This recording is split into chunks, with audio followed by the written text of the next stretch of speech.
As we get into more specialized forms of asking questions, we can look at our protocol analysis. A good example of a protocol is in financial services when somebody applies for a mortgage or a consumer loan. They have to get certain disclosures, good faith estimates, signatures, so these things that the government require must be taken into account.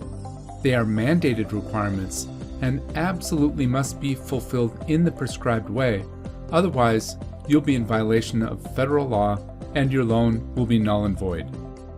Likewise, most processes include areas where, when we get to a certain point, there are things that absolutely must happen and within a set time range.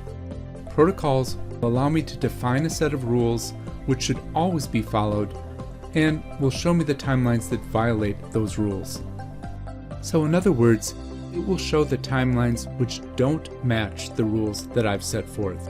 I've got a simple restock protocol created here that says, once our goods are shipped and our order comes back as being rejected by the customer, I want to make sure that I've restocked those goods within 10 days of that order rejection notice.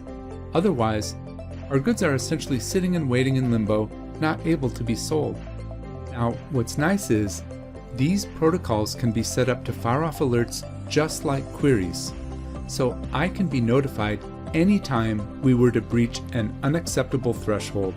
As opposed to looking at just new data coming into the system, we can also use these protocols to analyze our historical data. If I click Show Violations, we will see all the different ways that this protocol has been violated using my historical data, along with its root cause. So, restock was missing, or we had a time violation on the restock. Now, if either one of these violations stands out, I can apply them as a filter and drill into just those orders which have exhibited a protocol violation.